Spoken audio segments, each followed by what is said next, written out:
আল্লাহ বলেন কিন্তু জালেমদের জন্য শুধু ক্ষতি বৃদ্ধি ছাড়া কোনো ঔষধ কোরআনে নেই। এই জন্য আপনার জন্য আমার আফসোস হচ্ছে, সূরা ফুরকানের ভেতরে আছে জালেমরা কিয়ামতের দিন এত আফসোস করবে নিজের আঙ্গুল পর্যন্ত চিবানো আরম্ভ করবে। এটা মিথ্যা কথা বলেন নাকি 100% বিশ্বাস করেন যে সূরা ফুরকানের আয়াত সত্য? বলেন এই আয়াত যদি 100% আপনি বিশ্বাস করেন যে সত্য, এই পৃথিবীতে যারা জালেম এখনো পর্যন্ত জীবিত আছে, মারা যাচ্ছে, কি পরিণতি বলেন তো তাদের? আমরা যেন কোন বিষয়ে জুলুমকারী হয়ে না যায়, খুব খেয়াল রাখা লাগবে। এটা যদি নিয়ামতের শুকরিয়া আদায় করতে চান, অবশ্যই আপনাকে নিয়ামতের জন্য আল্লাহ যেটা দিয়েছেন আপনার মনের ভেতরে একটা আনন্দ শান্তি পাওয়া লাগবে আলাদা। আর এটা পাবে শুধু মুমিনরা। কারা?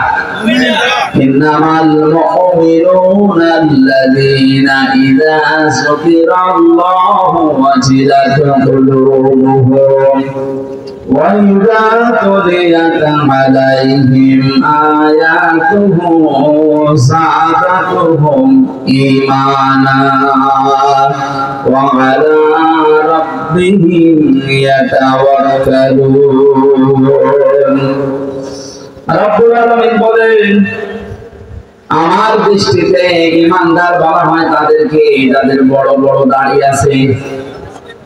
হ্যাঁ, বড় সুপাগায় যায় এই লোকটা আমার দৃষ্টিতে ঈমানদার। শুধু দাড়ি আর জুব্বা থাকলেই যদি মানুষ ঈমানদার হয়ে যায়, রবি ঠাকুর বড় ঈমানদার। আমি ছোট করছি না, এগুলো অবশ্যই নবীর সুন্নাত, অনেক দামি জিনিস। গাছ দেখছি অনেক মানুষের দাড়ি নিয়ে হাজলামে আরম্ভ করেছে। কেউ দাড়ি কেটে নরম হয়ে মারাচ্ছে, আর কেউ দাড়ি রেখে কালোটা সাদা হয়ে যাচ্ছে। সবগুলোকে আল্লাহ পাকড়াও করেছেন। জালেমদের অপমান যখন শুরু হয়, মরণের আগ পর্যন্ত জালেমের অপমান শেষ হয় না। কোরআনে কারীম বারবার এগুলো আমাদেরকে সতর্ক করছে। কোরআন পড়ে তাহলে সতর্ক হবে কি দিয়ে? ওয়ালা তাহসাবান্নাল্লাহা গাফিলান আম্মা ইয়ামালুজ যালিমুন ইন্নামা ইউআখিরুহুম লিয়াউমিন তাশখাসু ফীহিল আবসার। সূরা ইব্রাহিম 13 নম্বর 19 নম্বর পৃষ্ঠার 12 নম্বর লাইনে 42 নম্বর আয়াতে আছে। এটা তাফসীরে তাবারীর ভেতরে পড়েছি। ব্যাখ্যাগুলোকে বলতে গেলে হাজারো সময় লাগবে না, যে খুব সংক্ষেপ করছি। আল্লাহ পাক বলেন, নবী আপনি কি মনে করেন যে জালেমদের সম্পর্কে আমি কোনো খোঁজ রাখি না, আমি উদাসীন হয়ে গেছি, আমি বেখবর? না, এই পৃথিবীতে সবচেয়ে বেশি দৃষ্টি দিয়ে রাখে আমি জালেমদের উপরে। কেন ওদেরকে এরকম ছাড় দেয়? ওরা তো মনে করে আল্লাহ আমাদের ভালোবেসে মনে হয় এই জায়গাগুলো দিয়েছেন। আমার এই অর্থ সম্পদ, বাবা প্রতিপত্তি, আমার সিয়ার, আমি যে সালের একেবারে 30 সাল 40 সাল 71 সাল পর্যন্ত টার্গেট দিয়ে দিলাম, মনে হয় আল্লাহ আমাকে ভালোবাসে। প্রথমে আমরা যখন রিমান্ডে নিয়েছিল প্রথম 11 সালে, ওই সময় আমাদের তিনি ধরেছিলেন বছর। মানুষকে ক্ষমতা দেওয়ার মালিককে আল্লাহ, ক্ষমতা থেকে নামানোর মালিককে আল্লাহ। এখন যিনি আছে তাকে দিয়েছে কে? এখন কি বলবো?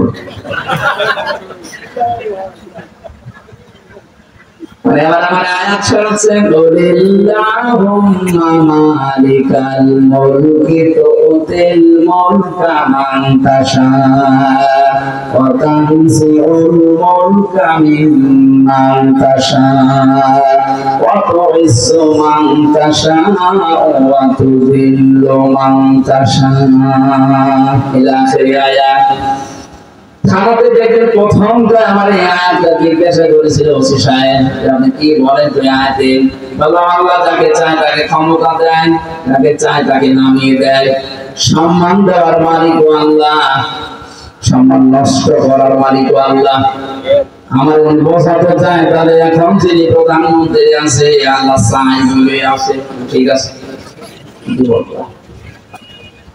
ঠিক ওনার জবাবটা আল্লাহ সূরা আলে ইমরানে দিয়েছেন 4 নম্বর পারা 12 নম্বর পৃষ্ঠাতে আছে, ওয়ালা ইয়াহসাবান্নাল্লাযীনা কাফারু আন্নামা নুমলি লাহুম খায়রুল লিআনফুসিহিম লিয়াজদাদু ইসমা ওয়া লাহুম আযাবুন মুহিন। ও টাঙ্গাইলবাসী, একটু বিবেকটা খাটিয়ে আল্লাহর এই আয়াতটা একটু চিন্তা করে। কাফেররা দুনিয়ায় ধারণা করে, মনে করে যে আমাদের প্রতি এই যে ক্ষমতা সিয়ার, এই যে প্রভাব প্রতিপত্তি, মনে চাই তাই করি, এটা মনে হয় আমাদের উপরে আল্লাহর দয়া করুণা, আমার উপর আল্লাহর রহমত। আল্লাহ বলেন না, এটা কেন দিয়ে রাখি জালেমদেরকে? নবী জানেন আমি চাই যে চেয়ারে বসে ক্ষমতার অপব্যবহার করি, ওদের পাপের পাল্লা 100 পরিপূর্ণ হয়ে যাক। ঠিক তাই হয়েছে। আমাকে মারিয়ে বলছি তাই হয়নি, তাই হয়নি কেন? তার বাস্তব প্রমাণ ঘটনা আইনা ঘরের কারণে আমার মনে হয় আল্লাহর গজব নাযিল হয়ে গেছে। 15 বছরে বহু চেষ্টা চালিয়েছে অনেকে, কিছুতেই কিছু করতে পারেনি, অথচ খালি হাতে ছাত্ররা সূরা ফিলের তাফসীর পড়তে গিয়ে আমার এখন মনে হচ্ছে এগুলো ছাত্র না, এগুলো আবাবিল।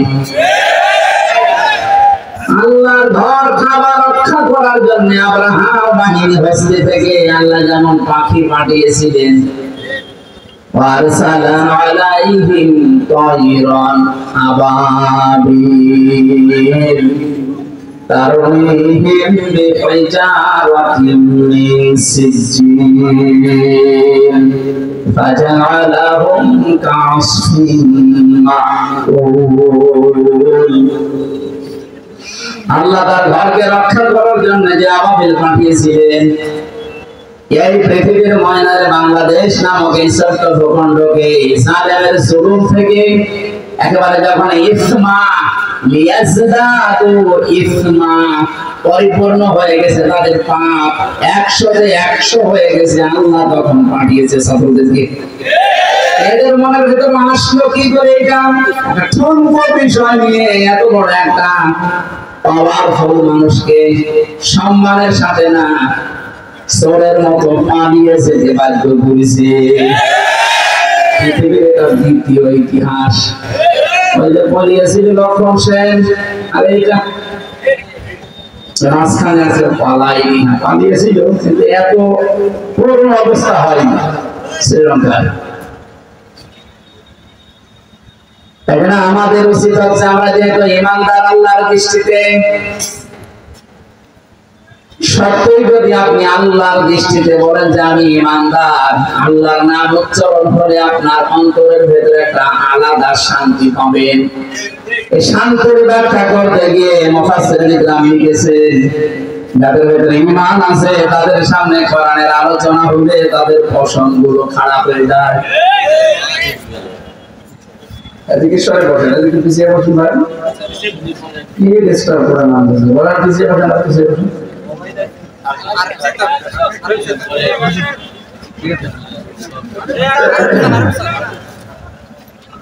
আচ্ছা চলবে,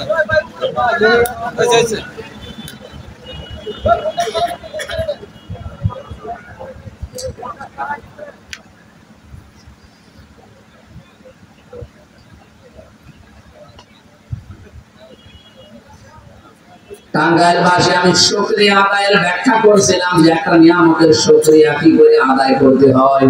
আমরা অধিকাংশ মানুষ জানি একেবারে খুবই পর্যন্ত খেয়ে একবারে বললাম আলহামদুলিল্লাহ হয়ে গেল, শুকরিয়া আদায় না। লাযিদান্নাকুম, এই শব্দের ব্যাখ্যায় মুফাসসিরিন ইকরাম বলেন তিনটা শর্ত যদি তুমি মানতে পারো তাহলে নিয়ামতের শুকরিয়া আদায় হবে।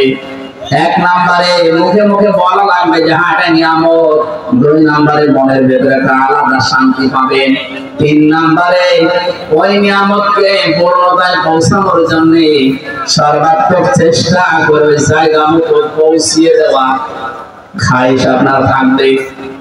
বাংলাদেশের 5 তারিখের আগে এটা জরিপ পেয়েছিলাম, মাত্র 100 জনের 18 থেকে 20 জন মানুষ চাইতো যে দেশে কোরআনের আইন চালু হোক।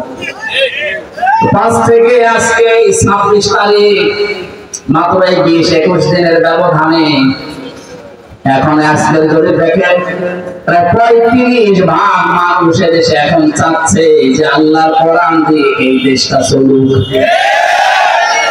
আপনি সময় যেতে দেন, কিছুদিনের পরে দেখবেন এই দেশে 51% মানুষ চাচ্ছে আল্লাহ কোরআন দিয়ে যেন এই দেশটা চলে, তখনই দেখবেন শান্তি কারে বলে। এই থাকে কিন্তু অনেকে মেয়েদেরকে জুজুর ভয় দেখাচ্ছে যে ইসলাম যদি এসে চলে আসে তোমরা কিন্তু একেবারে বোরকার ভেতরে ঘরের ভেতরে বন্দী হয়ে যাবা। এই জুজুর ভয় দেখাবেন না, ইসলাম কায়েম হলে পৃথিবীতে সব জায়গায় সম্মানে থাকবে মেয়েরা।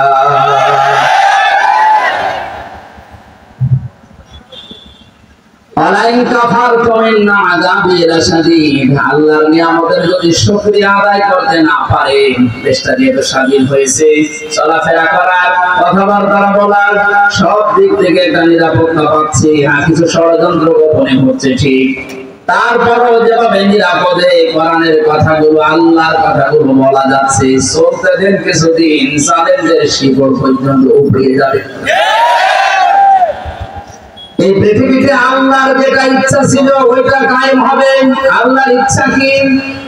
ওয়াল্লাযী আরসালা রাসূলাহু বিল হুদা ওয়া দীনিল হক লিইয়ুযহিরাহু আলাদ দীনি কুল্লিহি ওয়া কাফা বিল্লাহি শাহীদা। আল্লাহ পাক বলেন তিনি সে আল্লাহ যিনি তার রাসূলকে তিনি হক দিয়ে সত্যের বিধান দিয়ে এখানে পাঠিয়েছেন, খেলা করার জন্য না। লিইয়ুযহিরাহু আলা দীনি কুল্লি, এই যে ইসহার শব্দটা আছে এখানে, অনেকে যারা আলেম বসে আছে অনেকে মনে করছে ইসহার মানে মুসাকিলের কায়দা। ইসহার মানে কি?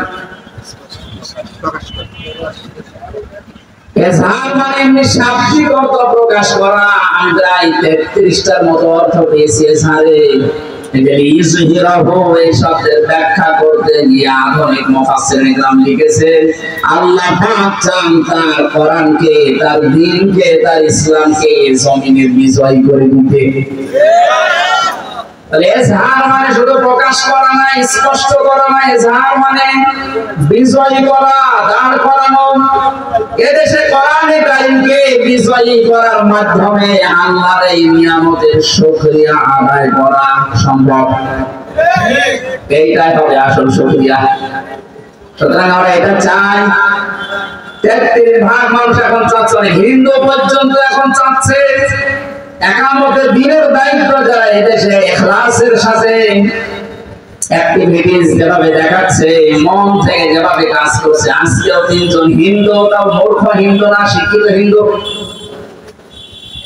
যারা জামাতের কেন্দ্রীয় যিনি আমির আছেন ডাক্তার শফিকুর রহমান, ওনার হাতে হাত দিয়ে আজকে তারা মুসলমান হয়ে গেছে মানবতার সেবার কারণে। এখন বলছে হ্যাঁ মুসলমানদের ধর্মীয় গ্রন্থ এই কোরআনে কারীম দিয়ে যদি দেশটা শাসন হয় আমরা মায়ের করে থাকবো। কোরআনের বাকি বিশ্বনন্দিত মুফাসসির আল্লামা সাঈদী রাহমাতুল্লাহ আলাইহি তার পিরোজপুর এলাকায় যখন যেতাম 18-19 সালে, অনেক হিন্দু পর্যন্ত বলতেছে আল্লাহ এখন যে অবস্থায় আছি মাওলানা থাকতে আমরা মায়ের কোলে ছিলাম। শুধু পিরোজপুরের এই জিয়ানগর না, আমার তো মনে হচ্ছে কোরআনে কারীম দিয়ে যদি কোরআনওয়ালা মানুষগুলো এখন এই সমস্ত জায়গাতে যেতে পারে, পুরো বাংলাদেশটাই মায়ের কোল হয়ে যাবে। এটা হবে নিয়ামতের আসল শুকরিয়া আদায়। আপনার কোটি পর্যন্ত খেয়ে একবারে বললেন আলহামদুলিল্লাহ। এটা তো নিয়ামত শুকরিয়ার একটা বাক্য। এটা বাস্তবে রূপ দেওয়ার জন্য আল্লাহর ওই বিধানকে ওখানে কার্যকর করে ভূমিকায় দেখাতে হবে যে হ্যাঁ এটা পালন হচ্ছে। দুঃখজনক হলেও সত্য, 53টা বছর স্বাধীন হয়েছে আমরা, 96% মুসলমান আমরা এখানে। কোরআনে কারিমের একটা আইনও এই দেশে রাষ্ট্রীয়ভাবে চলে না। এটা আফসোস না বলতো? বাংলার মুসলমানেরা বাবা চালিয়েছিল আমরা দেখিনি, এই মুরব্বী দেখেছে। স্বামী চালিয়েছিল আমরা দেখিনি, মুরব্বী দেখেছে। কারণ আমার তো জন্ম 92 সালে। চাচা চালিয়েছে, তাও মনে হয় আমরা দেখিনি, এনারা দেখেছে। বউ চালিয়েছে, ভাবি চালিয়েছে, দেখলাম। আবার বলে না কেন? কয়েকজনকে তো দেখেছি যে কেমন চলে, এখন শুধু দেখতে বাকি আছে আল্লাহর কোরআন দিয়ে জমিন চললে কেমন দেখা যায়। এটা দেখতে রাজি আছেন না? রাজি দেখে লিল্লাহি তাকবীর।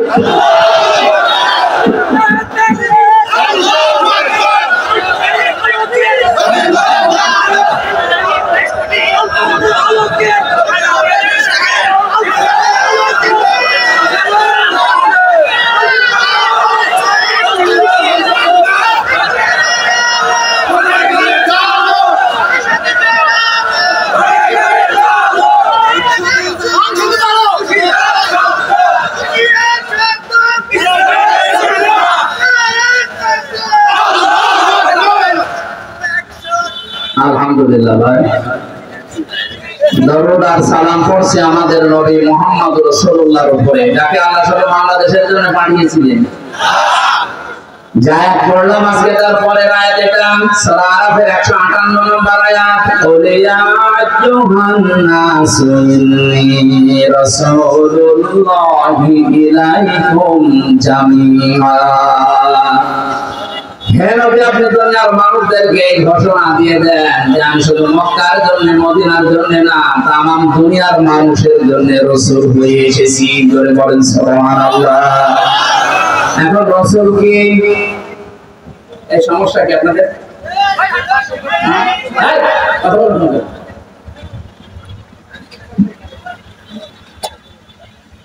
এবার আমরা আয়াতের তাফসীরে যাচ্ছি।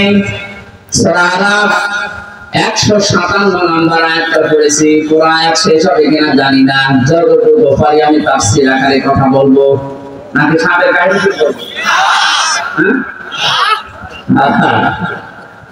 এখন সাপের কাহিনী, মাছের কাহিনী, বাবার কাহিনী যারা বলতো খুব ভয় আছে। ওরা জানে যে আমরা যা করেছি এদেশে জালেমেরা থাকার কারণে কেউ কিছু বলে নাই। এখন মাজলুমরা যেহেতু আছে, এরা ধরলে আর ছাড়বে না। আজকে এসেছিল চট্টগ্রাম থেকে আসাদ ভাই, উনি বলছিল নূরে বাংলার ইংলিশ মারা বলছিল। চট্টগ্রামে নূরে বাংলা ছিল না? আর ওই যে জাঙ্গিয়া হুজুর, কি যেন জাহাঙ্গীর হুজুর, এই দুইটা এখন রাস্তায় বের হতে ভয় পাচ্ছে। কারণ জানতো এতদিন জালেমের আশ্রয় ছিলাম, মাজলুম এখন যা, এটা ওই সমস্ত সাপের কাহিনী, মাছের কাহিনী শুনবে না। এই ঝামেলা এখন তাহেরি ভাইও আছে। ইয়ালি বাবা, শালি বাবা, বয়াল বাবা কেউ শুনবে আর? কোরআন হাতে নিয়ে প্রতিটি শব্দের 8টা 10টা 15 20টা করে অর্থ বের করেন, তাফসীরের নাম বলে তাফসীর আকারে কথা বলেন, এইটা শুনতে আমরা রাজি আছি। আজকে যে আয়াত পড়েছে এখানে প্রায় 3টা 6টা আর 4টা, কয়বার? 13টা। 3 4 আর 6 কত? 13টা বিষয় দিয়েছেন আল্লাহ। আমরা তাফসীর আকারে একটা একটা করে বলবো, যাবেন না তো নাকি?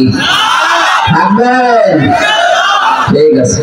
সূরার নামকরণ থেকে তাফসীর করার জন্য তাফসীরে তাবারিতে এটা খাসেনি কয়েকটা তাফসীরের ভেতরে দেখেছি যে উসুলে তাফসীরের যে নিয়ম নীতি আছে, কোন আয়াত থেকে যদি কেউ কথা বলতে চায় 6টা বিষয় যেন সামনে রাখে। কয়টা? 1 নম্বরে শুদ্ধ তেলাওয়াত, যেটা আমরা করেছি। 2 নম্বরে মাতৃভাষায় অর্থ, এখন আমরা বলবো।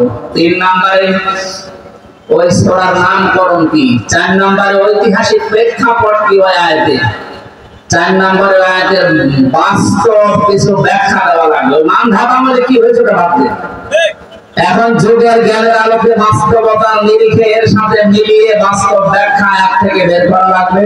6 নম্বরে যারা উপস্থিত হবে এই বাস্তব ব্যাখ্যা এখান থেকে নিয়ে পাই যাবে। কয়টা? এই 6টা বিষয় সামনে রেখে আমরা কথা বলবো ইনশাআল্লাহ। আল্লাহ রাব্বুল আলামিন বলেন, আল্লাযীনা ইয়াত্তাবিউনা রাসূলান নাবিয়্যাল উম্মিয়া, যারা অনুসরণ করে এবং করবে। ইয়াত্তাবিউনা মুজারে বর্তমান ভবিষ্যৎ, প্রেজেন্ট ফিউচার। এখন যারা করছে ভবিষ্যৎও করবে।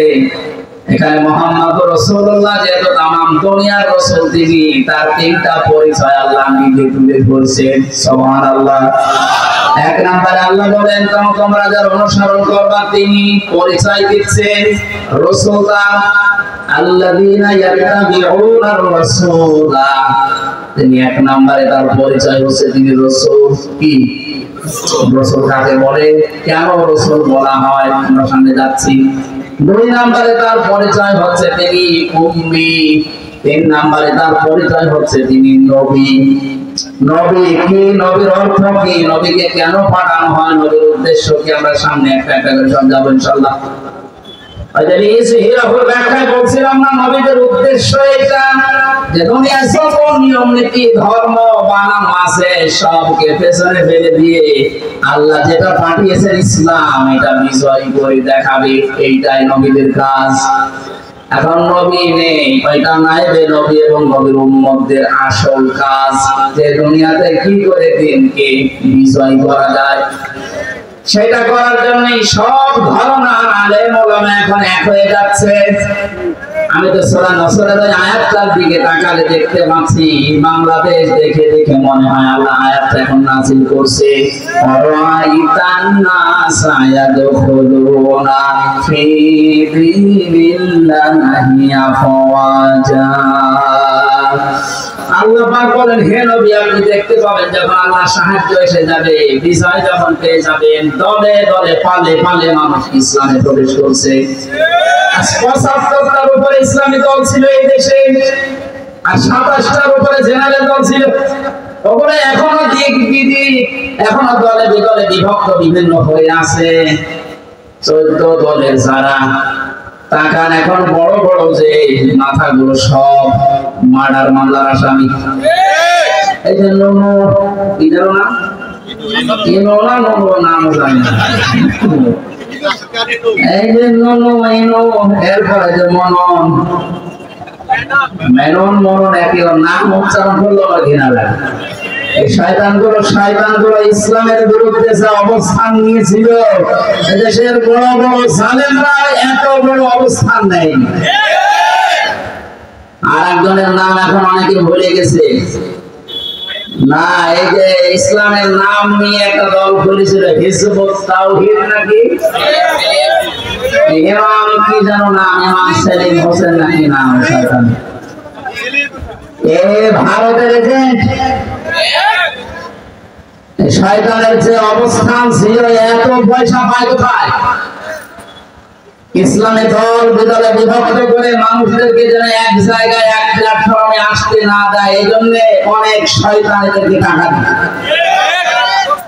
অমুসলিমদের যারা যতটা ক্ষতি হয়েছে গেছে মুসলমানদের ইসলামের, তার থেকে বেশি ক্ষতি করেছে এই শয়তান। এদের সমুচিত জবাব দেওয়া দরকার এখনই, কারণ এই শয়তানরা আবার যদি ছাড় পায় সামনে কিন্তু মুসলমানদেরকে আবার দলে বিদলে বিভক্ত করবে। গোয়েন্দা বিভাগের বহু জায়গায় আমি মিশে দেখেছি, ওরা বলতো যে মানুষদেরকে আজ আমরা এক হতে দেই না টুপিওয়ালাদের, এর ভেতরে একটা কারণ আছে। এরা যদি সব এক হয়ে যায় তাহলে এই যে টাকা পয়সা পাচার হচ্ছে এগুলো বন্ধ হয়ে যাবে। এই জন্য কিছু কিছু বিষয় দিয়ে এদেরকে দলে বিদলে বিভক্ত করে রাখি।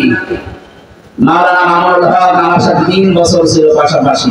ওনারা মাঝে মাঝে বলতো যে আমরা কি ভাবতাম বাইরে, আর এই কি চলছে এখন দেশে। এটাকে কন্ট্রোল করার জন্য ছোটখাটো মাসলা মাসায় সব বাদ এক হওয়া লাগবে এখন শুধুমাত্র এই দেশে নিরাপদে থাকার জন্য। এখানে সব এক হয়ে যাচ্ছে না।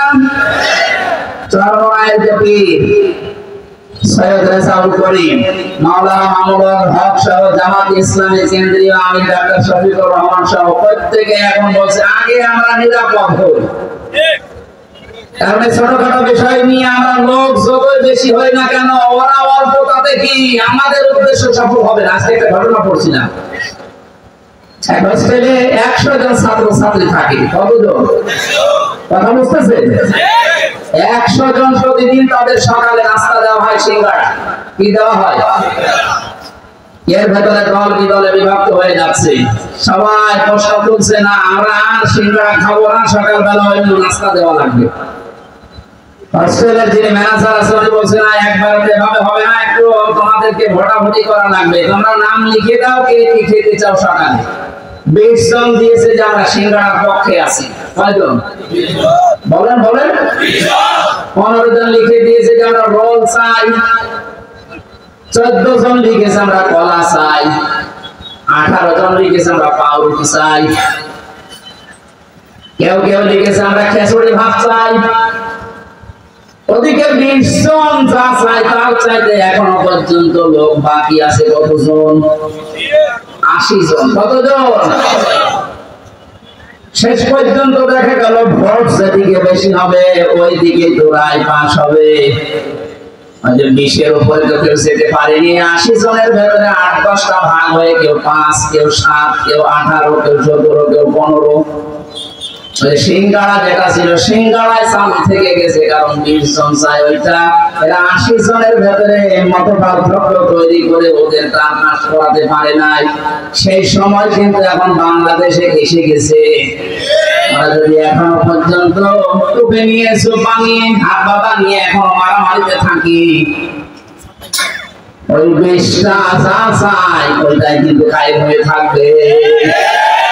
ওদের চাইতে সংখ্যা আমরা কপিয়ালা দেশে কম না, 96% মুসলমানের দেশে। সুতরাং এখন সব বাদ, রোল বাদ, পাউরুটি বাদ, খিচুড়ি বাদ, রোল বাদ, কলা বাদ, এখন আমি সব এক হয়ে যাব। ওরা 20 জন কিয়ামতের আগে আর এদেশে বসতে পারবে না। এখানে আনন্দ পাচ্ছি এখন। সবগুলো এই ষড়যন্ত্র বুঝে ফেলেছে।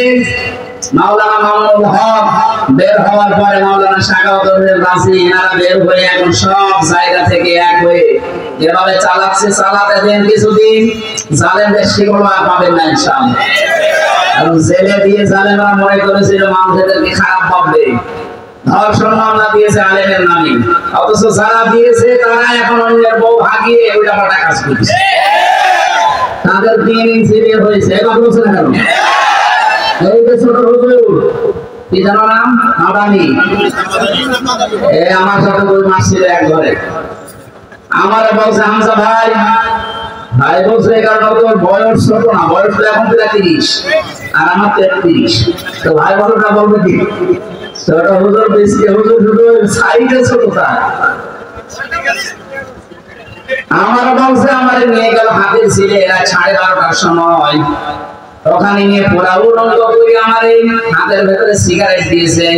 একটা অর্ধ রঙ্গ মেয়েকে আমার পাশে বসিয়েছে। ছবি তুলে বলছে এটা ছেড়ে দিতে, বলছে হুজুরের চরিত্র কি মানুষকে দেখাবো। কোরআন শরীফ পড়ছিল, কোরআন পড়তে পড়তে আমার বলছে একটা কথাও মিথ্যা বলছি না। এক এসআইকে ডাক দিয়ে বললাম, ভাই আপনারা যা করলেন আমার সাথে, এটা কি হারুন স্যার জানে? ঠিক হারুন জানে না মানে উনি তো করাচ্ছে। বাস আমি ওখানে নিরহ একেবারে অসহায় আর মাসলুম অবস্থার দোয়া কবুল হয়, কারণ মন থেকে বললাম, আল্লাহ যে লোকটা আমার সাথে উপরে উপরে ভালো ব্যবহার করে ভেতরে আমার এইভাবে করে দিল, তুমি অন্তত তারে কিছু দেখিও। আমরা দেখাই না মানছি আর রাস্তায় বের করে মানুষ বলতে দিচ্ছি 2.5 ইঞ্চি কোথায় নাম নিয়েছে আল্লাহ দেখিয়েছে। যা করেছিল ছোট হুজুরের সাথে ঠিক আল্লাহ তার চাইতে বেশি করে দেখিয়েছে। ছোট হুজুরের হয়তো অত ইঞ্চি না, কিন্তু ওর তো সব দিকে পেত মানুষ। আর বড় হুজুরের দোয়া কবুল হয়েছে, বলেছিল একটা ছাকা দেবো, একবার দিল্লি গিয়ে পড়ো, তাই বলছে। এখন মানসার হুজুর সেই যে হুজুর আমরা জানি আছে, আমাদের তো অত কবুল হবে না। মন থেকে দোয়া করেছি, যে যা করেছে আল্লাহ অতটুকু যদি করো না সহ্য করতে পারবে না। রিমান্ডে নিয়ে জেলখানা পর্যন্ত, এই কাশিমপুর কারাগার আছে মাগরিব থেকে এসা পর্যন্ত পাশের দেওয়ালের পাশে না হয়েছিল। ওখানে ওই সময় যে জেলা ছিল হিন্দু দেবদুলা, এ লোকটা আমার সামনে একটা মুসলমানকে দাড়িওয়ালা মানুষ অপরাধ, এ লোকটার এমন পিটানো রক্ষী দিয়ে, এরপরে নিচতলায় নিয়ে ডান্ডা বেড়ে দিয়ে বন্দি করে রাখলো। অথচ ৯৬% মুসলমান আমরা। ওর দাপটে পুরা জেলখানাটা, বিশেষ করে হাই সিকিউরিটি কম্পন তৈরি হয়ে থাকতো। কোথায় মানিয়েছে? এই জুলুম ছাড়াই করেছে, তাদেরকে পিটিয়ে মানুষ মেরে ফেলবে না। নিরপরাধ যে মানুষগুলো, সাধারণ জেনারেল যে মানুষগুলো, কাউকে কিছু বলবেন না যদি আপনার ক্ষতি করে না থাকে। হয় না অতটুকু প্রতিশোধ নেওয়া যায় আছে যতটুকু সে অত্যাচার করেছিল। আর আমার তো মনে হয় অতটুকু করলেও এ দেশে জালেমরা কেউ টিকে থাকার কথা না। ব্যারিস্টার আরমানের মতো ৮ বছর মাটির নিচে রাখা হোক, কম জালেম বেঁচে থাকে আমি দেখি।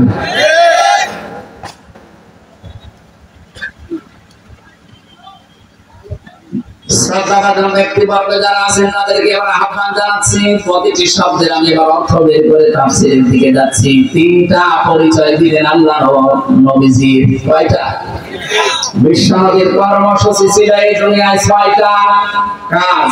কর্মসূচি কয়টা?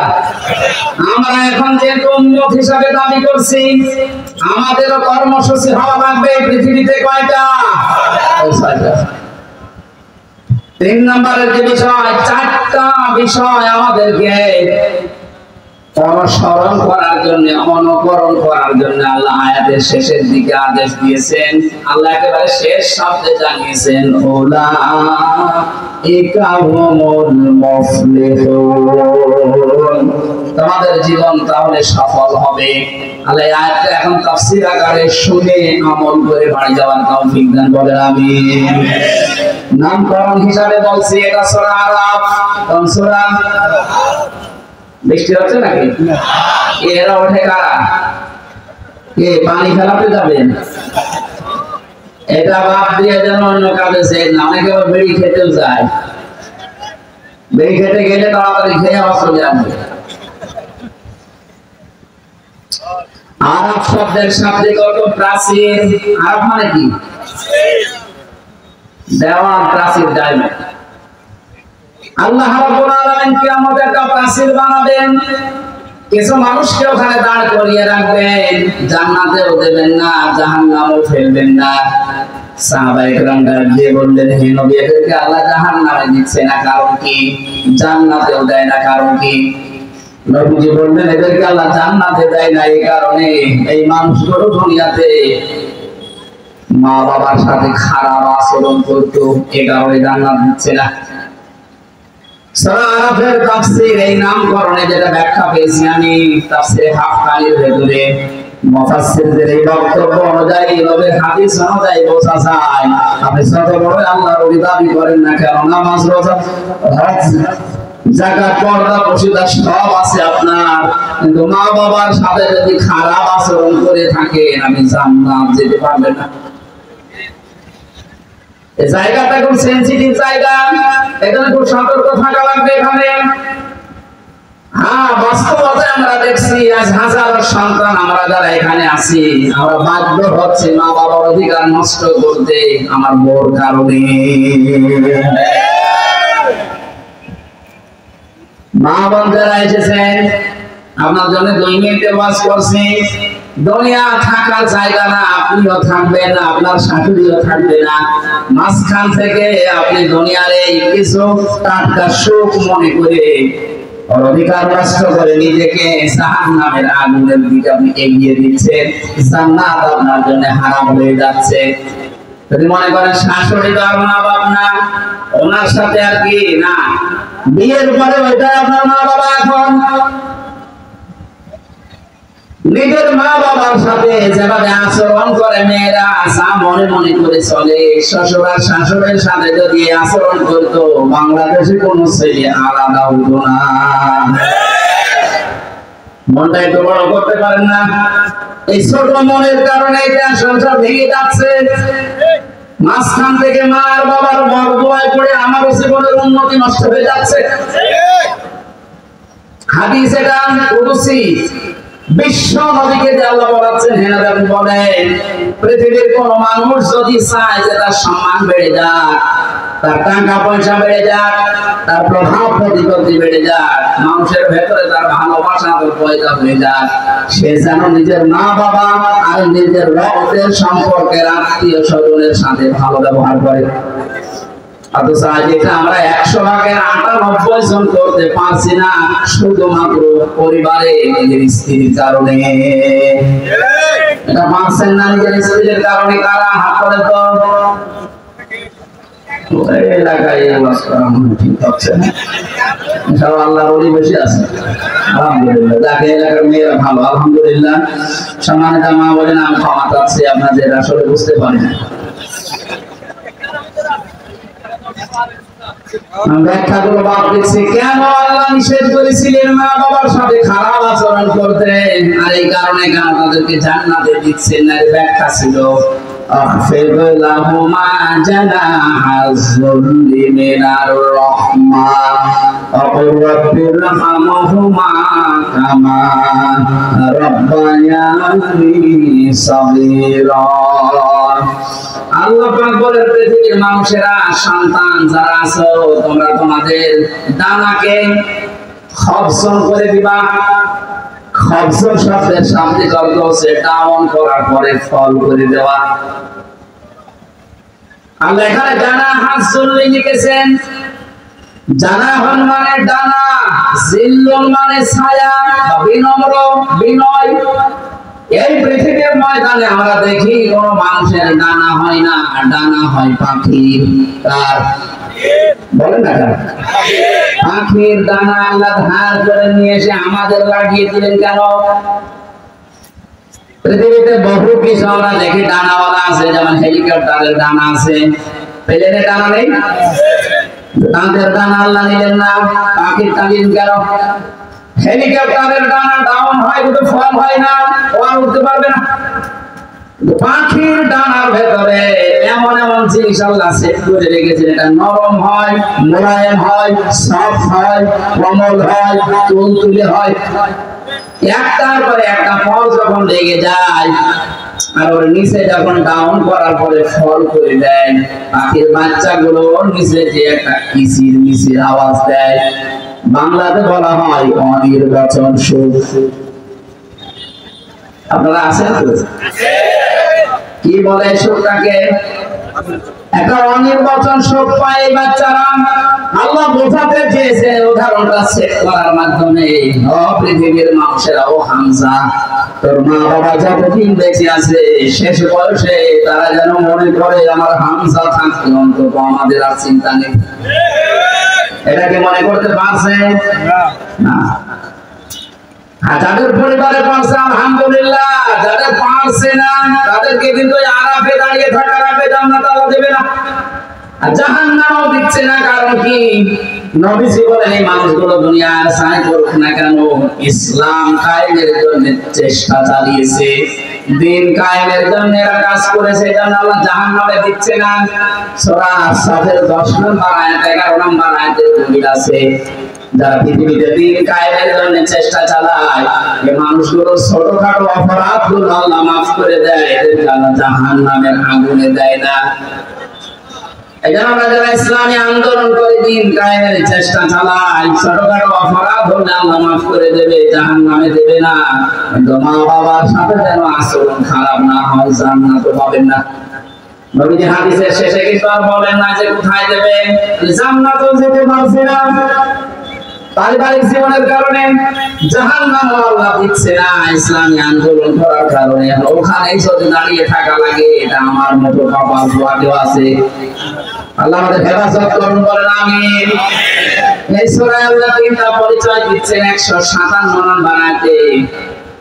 তোমরা অনুসরণ করবা ওই রাসূলের যাকে আমি আল্লাহ পাঠিয়েছি আমার সংবাদগুলো দিয়ে।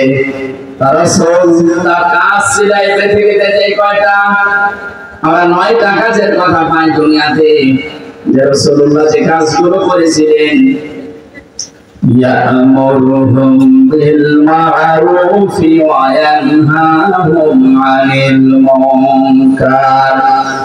এই দুনিয়াতে রাসূলের কাজ ছিল তিনি সৎ কাজে আদেশ করতেন, অসৎ কাজে বাধা দিতেন। আজ আমরা যারা উম্মত হিসাবে দাবি করছি, মাস্ট বি আমাদের এই গুণগুলো, এই কর্মসূচিগুলো হাতে নেওয়াই লাগবে। কথা বলে না কেন? 15 বছর যারা ইমাম হয়ে, আলেম হয়ে, বক্তা হয়ে, খতিব হয়ে, এমনকি দায়িত্বশীল হয়ে যারা বিভিন্ন চেয়ারে ছিল, এই কাজটা করে না। এই জন্য তো দুর্নীতি এত বেড়েছে। সব জায়গায় যারা আমরা ছিলাম, ওখান থেকে যদি সত্যি সত্যি আমরা এই আয়াতের প্রথম অংশটা মানতে পারতাম,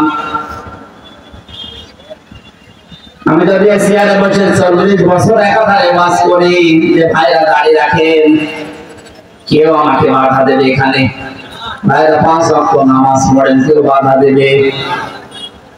এই কথাগুলো বলতে বলতে আমি মুখে ফেনা তুলে ফেললাম। আমি মানেন মানেন না মানেন না মানেন, শব্দগুলো তো আল্লাহ এইভাবে তৈরি করেননি। শব্দগুলো হচ্ছে ডু ইট, এটা কর। ইয়ামুরুহুম, আল্লাহর আদেশ, এটা কি নফল না ফরজ? বলেন। আল্লাহর ফরজ আদেশটা মানা যায় ওই জায়গায় নিয়ে গেলে যেখান থেকে আদেশ দেওয়ার ক্ষমতা আসে। আমরা এমন এমন জায়গায় আদেশগুলো দিতে চাই, একটা মুরগিও আমাকে মানে না। ইমাম এই দেশে এখন ইমাম না, ইমাম মানে নেতা বলে। কে বলেছে ইমাম মানে নেতা? এই দেশে এখন ইমাম মানে খেতা। বাড়িতে স্ত্রীর সাথে ঝগড়া করে পারে না, এসে ইমামের উপরে ছাল ছাড়ে। এই দেশে মানুষ নেই এরকম। অথচ ইমামের হাতে যদি ইয়ামুরুহুম বিল মারুফ থাকতো, যে ভালো কাজে আদেশ করা, এটা করা লাগবে, ডু ইট, না করলে তো খবর আছে। ওয়ায়ানহাহুম আনিল মুনকার, অন্যায় কাজে শুধু নিষেধ করা না, বাবাজি এটা করেন না, না এটা বাধা দেওয়া, প্রাচীর তৈরি করা, বন্ধ করে দেওয়া, যত রকমের রাস্তা আছে যদি আইন তৈরি করে হয় তাও করা। আর এটা তৈরি করার জন্য যে জায়গা দরকার, ওই জায়গাতে অধিকাংশ গুলো ছিল জালেম। এই জন্য কায়েম হয়নি। আমরা যারা রাসূলের উম্মত দাবি করছি, আমাদের কর্মসূচি 2 নম্বরে হবে অন্যায় কাজে বাধা দেওয়ার জন্য আইন পাস করার জায়গায় যাওয়া। আমি কয়েকদিন আগে সিঙ্গাপুর, মালয়েশিয়া কয়েকটা দেশে ছিলাম, দেখেছিলাম ওদের দেশে ইসলাম নেই কিন্তু আইন আছে। ইসলামী আইন কানুন গুলো ওখানে দেওয়া আছে। ইসলাম বিশ্বাস করে না, কিন্তু ইসলাম থেকে ধার করে দিয়েছে। ওই আইন থাকার কারণে অমুসলিম রাষ্ট্র কিন্তু এত শান্তির জায়গা, ওটা এত নিরাপত্তা, এত নিরাপদ। দেশটা ছোট, এদিক ওদিক সব মিলে মনে হয় 42 থেকে 43 কিলোমিটার। এই নড়া কি টাঙ্গাইলের চাইতে ছোট। মধুপুর আর এই ভোয়াপুর মিলে যতটুকু, এতটুকু একটা দেশ। প্রত্যেক জায়গায় সিসি ক্যামেরা দিয়ে ওরা এমন ভাবে কন্ট্রোল করছে, একটা সুই করে থাকলো কবে থেকে দেখতে পারে। পরিষ্কার পরিচ্ছন্ন এত বেশি। একটা টোকরা ফেলেছিল আমার সামনে একজন, এই যে চিপসের যে ঠোঙ্গা আছে না, ওইটা একটা বাচ্চা ফেলেছিল, সঙ্গে সঙ্গে পুলিশ এসেছে, ওর বাবাকে ধরে নিয়ে গেছে। আমার ছোট ছেলে বোঝে না, না কেন ফেললো? কি পরিষ্কার পরিচ্ছন্ন দেখেছেন? পৃথিবীর কোন ধর্মে পরিষ্কার পরিচ্ছন্ন ব্যাপারে এত বেশি আদেশ দেওয়া নেই যত বেশি আছে ইসলামে। আল্লাহর নবী জানিয়েছেন আত্মহরু শাতরুল ঈমান বা নিসফুল ঈমান। এই পৃথিবীতে পরিষ্কার পরিচ্ছন্ন থাকা, পবিত্র থাকা, এটা ঈমানের শুধু অঙ্গ না, ঈমানের অর্ধেক। কত বড় গুরুত্ব দিয়েছে, ওটা আমরা মানতে পারি না, এই জন্য এত মশা তৈরি হয়। ওই হাদিসটা মেনে নেওয়ার কারণে ওই দেশে এখন কোনো মশা নেই। মাহফিল শেষ করে আসার পর ভাই আগে বললাম, ভাই মশারি দেবেন না, ওই কিসের মশারি? এদেশে যদি একটা মশা কারো বাড়ি পাওয়া যায়, এটা খবর আছে। নিয়মটা ছিল কার? ইসলামের। কার? এখানে আদেশ যতগুলো আছে আদেশগুলো আজ সেখান থেকে কার্যকর করা যায় ওই জায়গাগুলো আজ ইসলামের হাতে তুলে দেওয়া দরকার। হালাল যে বিষয়গুলো আছে একটা একটা করে সব বৈধ ঘোষণা করা। এদেশে হালাল কত জায়গা সবগুলো বন্ধ করে রাখা হয়েছিল।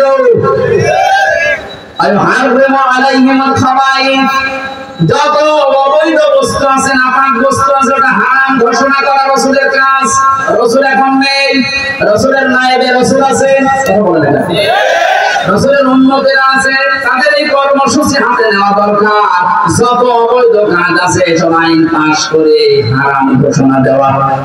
তাহলে এদেশে হারাম যে কাজগুলো আছে সুদ খাওয়া কি, ঘুষ খাওয়া কি, ঘুষ বন্ধ হয়ে গেছে। কোর্টে যাবেন, কোর্টে রিট পর্যন্ত ঘুষ যাবে। যদিও নিয়মটা এখন পাল্টাচ্ছে, এটা আরো কঠোর হওয়া দরকার। খাদ্যের ভেতরে ভেজাল দিয়ে যারা মানুষদেরকে আস্তে আস্তে রোগী বানিয়ে ফেলেন, আপনিও এক প্রকার হত্যাকারী। একবার বলেন, এই অন্যায় কাজটা নিষেধ করার জন্য শুধুমাত্র সোনামধু বলে ওয়াজ করে হবে না, এটার জন্য আইন পাস করে আইনটা কার্যকর করা লাগবে। তাহলে আর খাদ্যে ভেজাল, এই খাদ্যের ভেতরে ফরমালিন দিয়ে, ঔষধ দিয়ে, রং দিয়ে আমাদের শরীরকে মারাত্মক অসুখের দিকে ঠেলে দিতে পারবে না।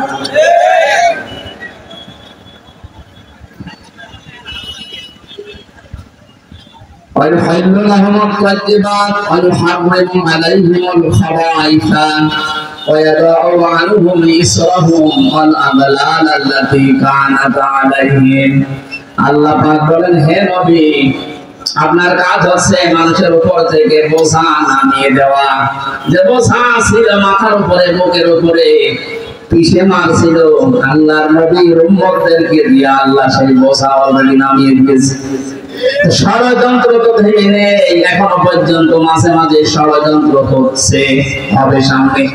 মোকাবেলা করার জন্য ছাত্র সমাজ সহ দেশের জনগণ এখনো কিন্তু সজাগ থাকা লাগবে। প্রধান বিচারপতির নামে একজন অবৈধ মানুষকে দিয়ে ওরা বিভিন্ন কায়দায় ছাত্র সমাজের বিষয়কে অম্লান করার জন্য চেষ্টা চালিয়েছিল। আল্লাহ নস্যাৎ করে দিয়েছে। এই 2 দিন ধরে ভুয়া একটা বিষয়কে সামনে এনে 12টা জেলায় দেশে এখন মাটির নিচে কি পানির নিচে তাদের দুঃখ দুর্দশা দেখার জন্য এই দেশে যারা ইসলামপন্থী, যারা গণতন্ত্র চায়, তারা পর্যন্ত আজ পাগল হয়ে যাচ্ছে ওদেরকে বাঁচাতে। আর এরা এই সময় এখন আন্দোলন আরম্ভ করেছে, আমাদের বেতন বাড়াও।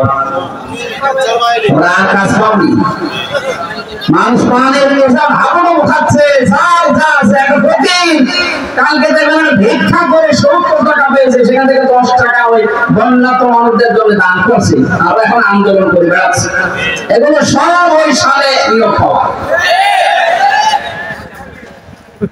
এই ষড়যন্ত্র দিয়ে একটা চেষ্টা চালিয়েছিল, ছাত্ররা এমন পিটানি দিয়েছে, বাপ বলে কোন পায় না। বোঝাটা নামিয়ে দিয়েছে। আমাদের হাজারো বোঝা এখন সামনে আছে। আমাদের নবীর উম্মত দাবি করছি যারা, এই বোঝাগুলো আজ জাতির উপর থেকে, এই দেশের উপর থেকে একটা একটা করে বোঝাগুলো নামাতে হবে। খ্রিস্টান, বিশেষ করে খ্রিস্টান, বৌদ্ধ, ইহুদি আর মুশরিক, এই মানুষগুলো এখন সূক্ষ্ম ষড়যন্ত্র আরম্ভ করেছে। প্রতিবেশের নামে কলঙ্ক। যখন পানি দরকার হয় তখন দেয় না, যখন দরকার নেই তখন রাতে আধারে পানিটা দিয়ে। এই যে 18 জন মারা গেল, এই 18 জন মারার মামলা কিয়ামতের দিন এই যে পরিবেশের যারা দায়িত্ব আছে এদের উপরে দেওয়া হবে।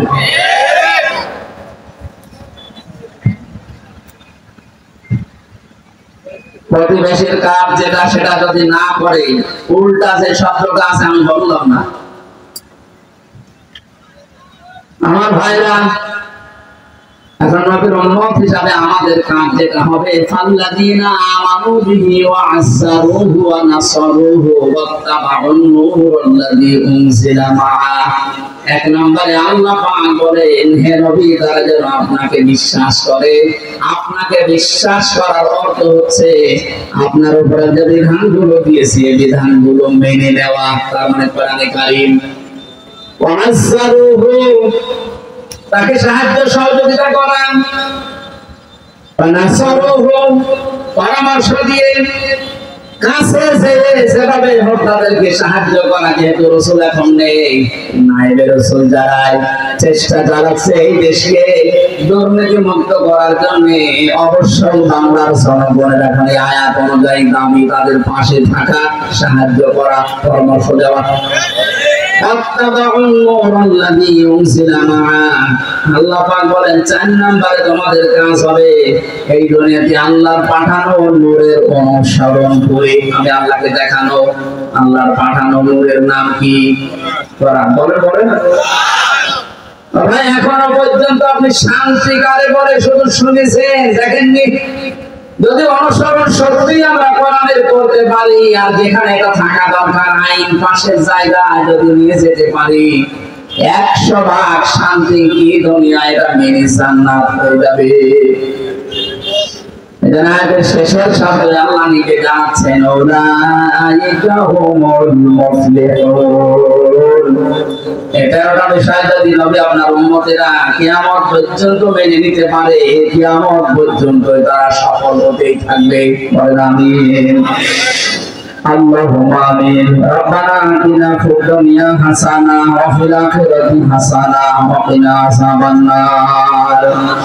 রব্বুল আলামিন, তোমার নবীর পক্ষ থেকে যে কর্মসূচিগুলো নবীজি পালন করেছে তোমার আদেশ মতো, আমাদেরকে ওই 6টা কাজ দুনিয়ায় আঞ্জাম দেওয়ার তৌফিক দাও।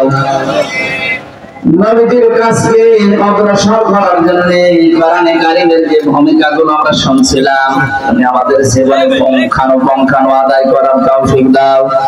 এই মাহফিলের আয়োজন করতে গিয়ে তোমার যে বান্দারা শ্রম দিল, এই বান্দাদের শ্রমকে কবুল করে নাও। যে সময় এখানে বসে কথা বলছি, এই সময়ও এখনো বাংলাদেশের 12-13টা জেলার মানুষেরা পানির নিচে হাবুডুবু খাচ্ছে। আল্লাহ, মনের দুঃখ কথা বের হয় না, এত কষ্ট তাদের, মেহেরবানি করে তুমি হামে ও নাসির হয়ে যাও। রব্বুল আলামিন, দেশটাতে মুক্তভাবে চলার জন্য যে মানুষগুলো জীবন দিয়ে গেল, এই ছাত্র ভাই বোনদেরকে শাহাদাতের সর্বোচ্চ মাকাম তুমি দান করো। কত মানুষ এখানে বসে আছে, গত কয়েক বছর আগেও এখানে এসে কোরআনের কথা, তোমার কথা আমারে বলতে দেয়নি। আল্লাহ তাআলা যে জালেমগুলো বাধা দিয়েছিল, সে জালেমগুলো আজ পালিয়েছে। ওরা যেন কিয়ামত পর্যন্ত পালিয়েই থাকে, সেই ব্যবস্থা করে দাও। যে মানুষগুলো কোরআনের পক্ষে কথা বলে, কোরআন শুনতে চায়, কোরআন মানতে চায়, এদেরকে তুমি জমির উপরে প্রতিষ্ঠা দিয়ে দাও। মা বোনদেরকে রোগ শোক থেকে মুক্ত করো। আমরা হাজারো মানুষ আছে বিভিন্ন রোগে রোগী, মানসিক ভাবে, শারীরিক ভাবে, ইমানের ভাবে, সব রোগ থেকে শেফা